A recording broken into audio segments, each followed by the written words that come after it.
시청자 여러분 안녕하십니까. 지금부터 전국현의 안보정론을 시작하겠습니다. 자, 우선 이번 시간에는요, 이 한동훈 대표에 대한 테러 우엽이 있어서 경찰이 본격적인 수사에 착수했습니다. 관련 내용을 전해드리도록 하겠고요. 테러에 대해서는 이유열을 막느라고 무조건하고 최고의 강한 처벌을 해야 된다. 이게 이제 저의 소신입니다. 그 다음에는요, 지금 이제 이 한동훈 위원장의 이 발언 수위가 계속 커지고 있습니다. 이제는요, 김건희 여사 도이치 그 주가 조작 여기를 떠나서 대통령실 인적 쇄신을 하라 이렇게까지 나오고 있어서 파장이 예상됩니다. 자, 그리고요, 지금 명태군 리스트, 명태군 게이트 해서 명태군에 대한 의혹이 일파만파로 커지고 있어요. 자, 그리고 이제 마지막으로 이제 중국 CCTV 문제 다시 한번 여러분께 거론해 드리도록 하겠고, 왜냐면요, 전국 지자체까지 합치면요 3만 개 정도나 된다고 하는데 이거 정말 큰일 났습니다. 최단 속도로 전부 제거를 하고 국산으로 대체해야 될 것이 아닌가. 국산 플러스 다른 나라 이 외제품으로. 예. 자, 요렇게 말씀드리고 싶고, 그 다음에요, 문다의 얘기와 관련해서 지금 아직도 문재인이 아무 말도 안 하고 있어요. 그런데 경찰의 수사 결과에 대한 의혹이 또 일파만파로 커지고 있습니다. 저도 여러분께 이미 문제 제기를 했죠. 왜? 경찰 발표문을 보면요, 두 가지가 이제 핵심이에요. 아니, 블랙박스에 대해서는 왜 압류 조치를 안 했느냐? 예. 그 다음에 또 하나는 뭐냐? 조사 조치를 안 했느냐? 그 다음에 마약 조사는 왜 포기했느냐?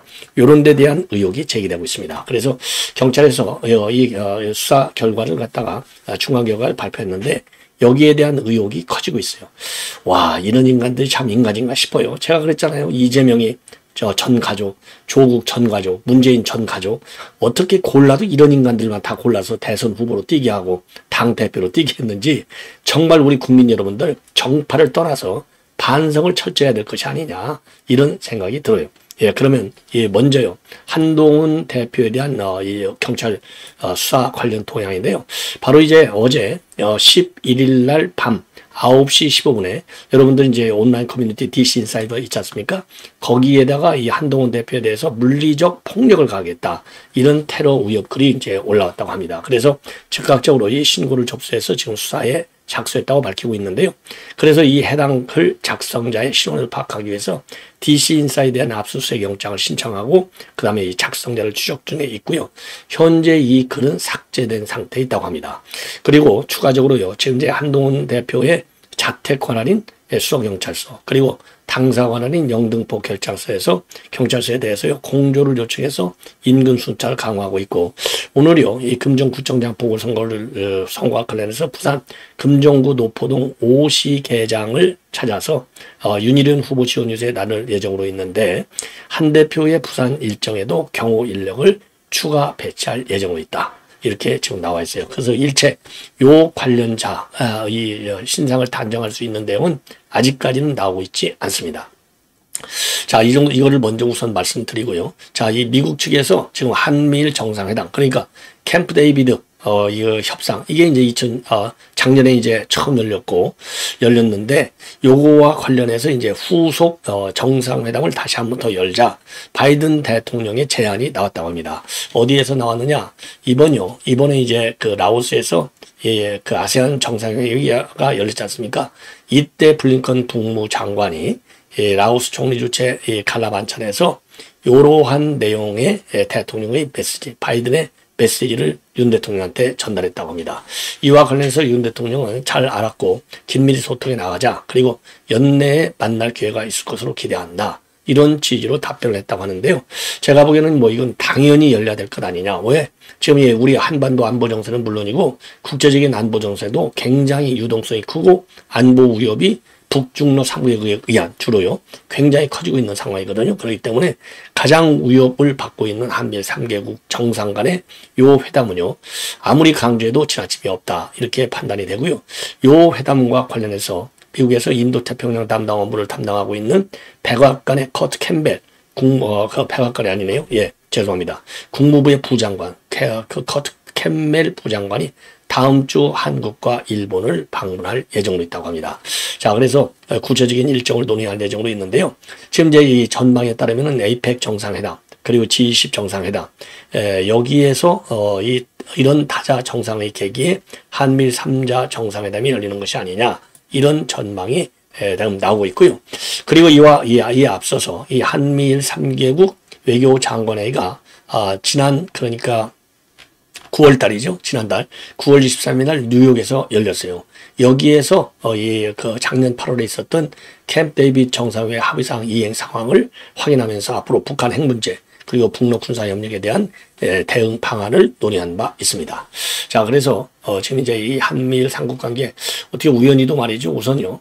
그 기시다 총리가 이제 바뀌었고 바이든 대통령 어쨌든 대통령 자리에서 내려가죠. 누가 되든지 간에. 이러다 보니까 이 한미일 캠프 데이비드 정신 또는 협의체가 좀 흔들리는 모양을 갖고 있는데 유일하게 앞으로도 한 3년여 정도 정상의 지위에 있게 될 윤 대통령이 좀 더 적극적인 일종의 이제 중재 역할이랄까요? 아니면 이니셔티브를 지고 적극적으로 요 협의체만큼은 그야말로 우리 대한민국을 위해서는 물론이고 당사자 3국 그리고 이제 국제사회의 평화와 안정을 위해서도 꼭 캠프 데이비드의 정신과 협의체는 유지해 나가는 것이 좋겠다. 이런 말씀을 드리고 싶습니다. 다시 이제 한동훈으로 넘어가 가지고요.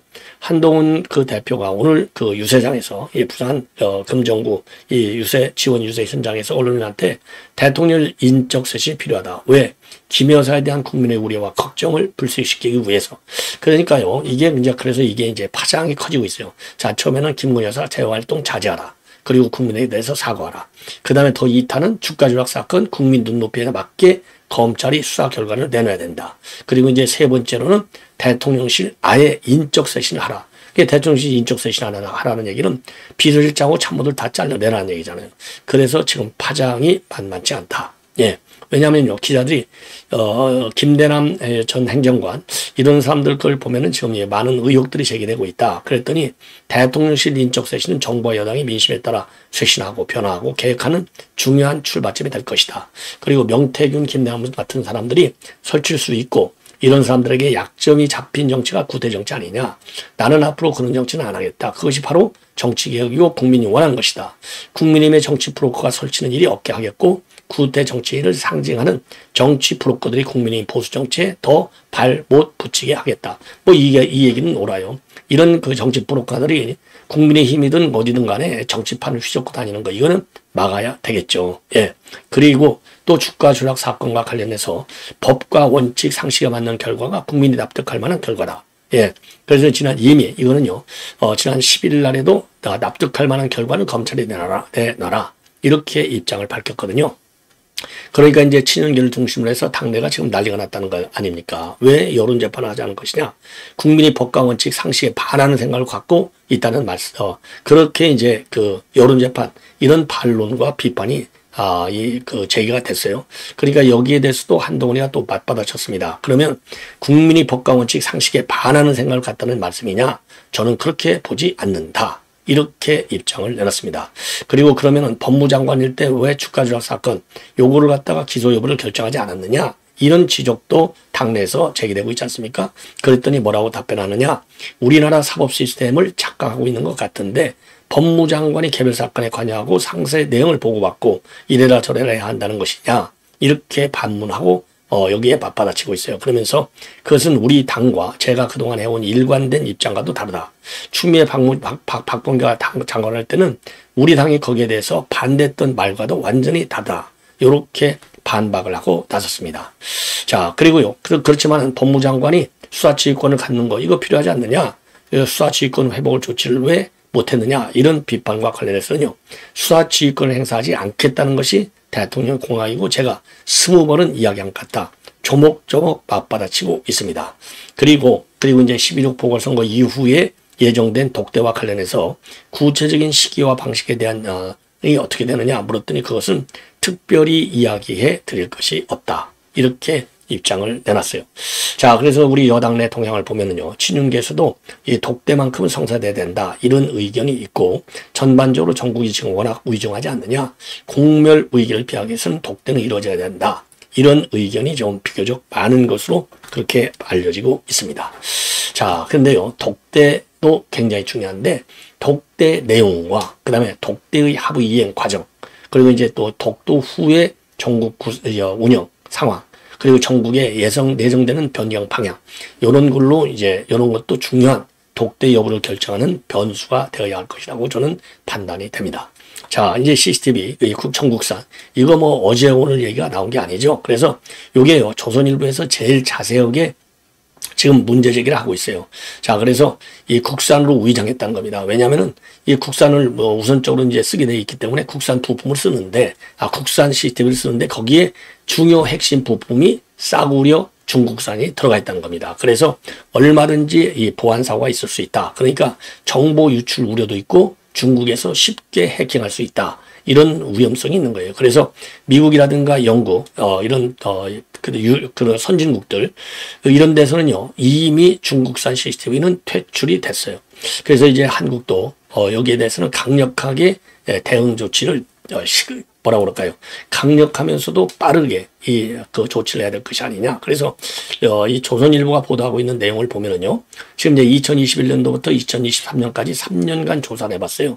그랬더니 지방자치단체가 무려 14,495, 그 다음에 LH가 4,095, 경찰청이 590, 항만공사가 358, 도로공사 348, 인천국제공항도 무려 320개, 기초과학연구원 300개, 철도공사도 300여, 건강보험심사평가원도 290, 한국기계연구원도 236, 원자력연구원, 이거 굉장히 중요한 기관인데 여기에도 202, 그 다음에 육해공군 군부대 131, 기타가 8,285, 그래서 도합이요. 그 도합 29,962개의 지금 중국산 CCTV가 설치가 되어 있어요.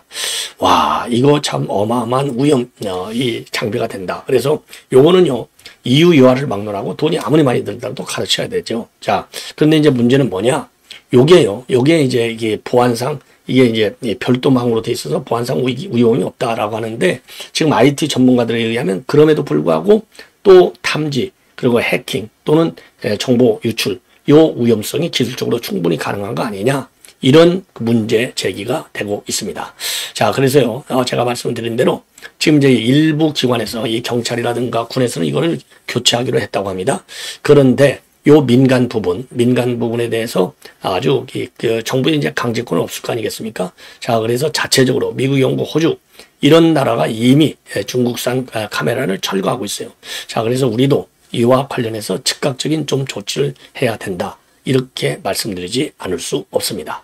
자, 이 정도에서 이건 이제 말씀을 드렸고, 그 다음에는 이제 또 뭐냐?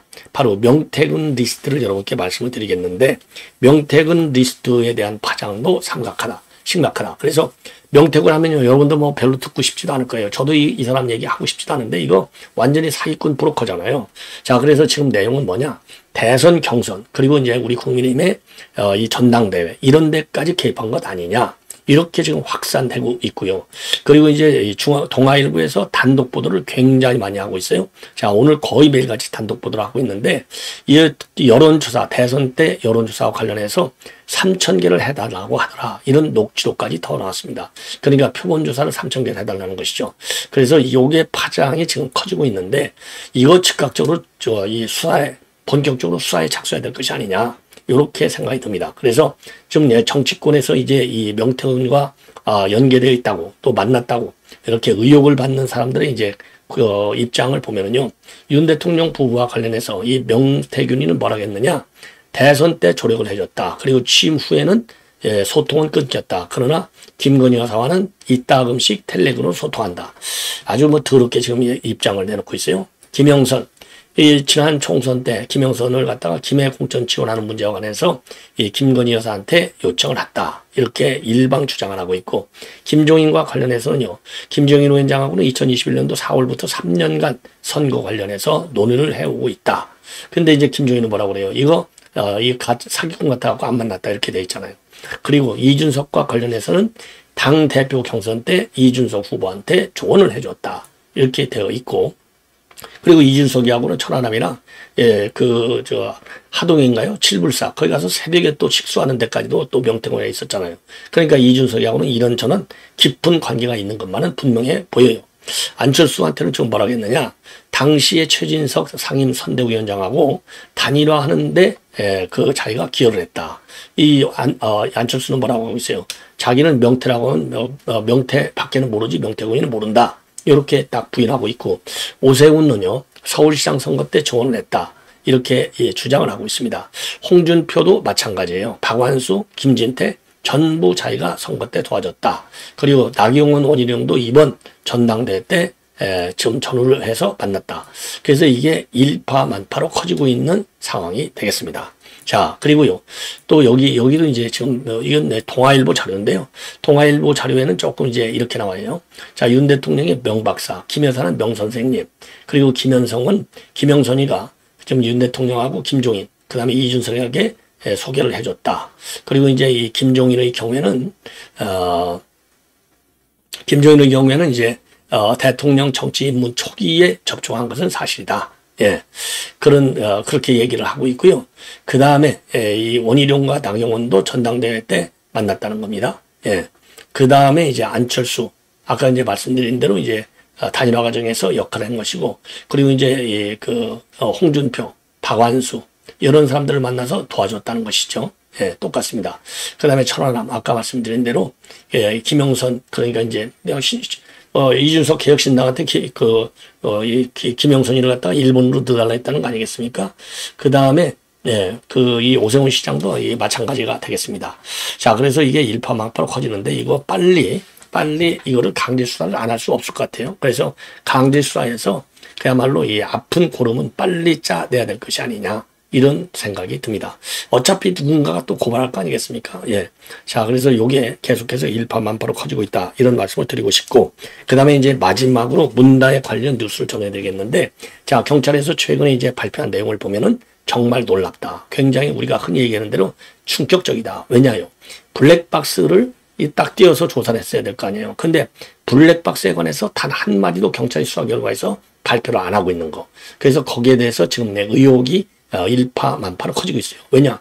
지금 대한민국 차량들 중에 캐스퍼처럼 아무리 소형차라 하더라도 블랙박스가 안 달린 차는 거의 없어요. 예. 제가 보기에도 그래요. 이거 대한민국 국민들이 이 자동차에 대한 그 관심도가 굉장히 크지 않습니까? 그래서 블랙박스를 딱 달아놓으면 내 차를 누가 받았는지 안 받았는지 언제든지 알 수 있지 않습니까? 그래서 블랙박스는 거의 상비화되어 있어요. 그런데 어떻게 이 캐스퍼차, 더군다나 대통령이 타던 차잖아요. 대통령이 타던 차이고 이 캐스퍼, 그런 차량인데 거기에 블랙박스가 달려있는 게 상식이 아니냐. 일반 이 범시민들도 다 이 블랙박스를 타는데 아무리 경차지만 대통령이 사용하는 차라 이거예요. 그리고 이 차는 그야말로 문재인이가 홍보한 차 아닙니까? 일자리 이 공약과 관련해서 그 상생 또 그 문제와 관련해서 광주형 일자리 이런 차량인데 현대차에서 이걸 안 달아줬겠느냐 이거예요. 현대차에서 설령 이걸 안 달아줬다 하더라도 문재인이 그 대통령 차인데 여기에 이걸 안 달았게 됐냐. 그런데 경찰은 왜 이거를 수사를 안 하고 있느냐. 또 하나 수사를 하지 않고 있는 게 바로 마약 문제입니다. 마약과 관련해서 경찰에서 왜 수사를 안 하느냐. 이런 문제제기가 처음서부터 제기되어 왔어요. 자, 그랬더니 그 당시 경찰에서 뭐라고 그랬습니까? 그거는 강제 수사할 수가 없는 것이다. 이렇게 얘기를 했거든요. 그래서 저도 그래서 요거를 갖다가 이 관련 법조인들한테 이거 물어봤어요. 이렇게 해도 되는 거냐? 그랬더니 이게 무슨 소리냐? 이거는 명백히 황제 수사하는 것이다. 봐주기 수사하는 것이다. 일반인 같아봐라. 어림 쪽도 없다. 그래서 마약 범죄 의심이 있으면 당사자 입장에 반드시 수사를 해야 되고 협조가 없으면 즉각 압수수색 영장을 받아서라도 강제 수사를 해야 될 것이 아니냐. 이렇게 지금 나오고 있어요. 그리고 여러분들, 아니 누가 마약 먹은 사람이 너 마약 먹어서 물어보면 안 먹었다고 그러지. 먹었다고 할 바보가 어디가 있어요. 마약 사범 중에요. 저 마약 먹은 게 맞습니다. 한 사람 여러분들 들어본 적 있어요? 단 한 번이라도? 없잖아요. 의심을 갖고 추궁하는 게 경찰의 기본 수사의 태도 아니겠습니까? 그런데 그러니까 문다이가 원하지 않으면 우리가 할 수 없어. 이런 무책임한. 그리고 이미 그런 사례들도 있지 않습니까? 수사하다가 마약, 간이 시약 검사한다. 이거 한두 번 있습니까? 뭐 그런 사례들이 많잖아요. 그런데 왜 유독 이 블랙박스 요거 수사도 안 하고 그 다음에는 마약 수사도 왜 안 하느냐? 경찰의 조사 중간 지금 발표지만은요. 여기에 대한 그래서 의혹이 커지고 있다는 말씀을 다시 한번 드립니다. 시청자 여러분 이렇게 해서 본 방송을 마치겠습니다. 대단히 고맙습니다.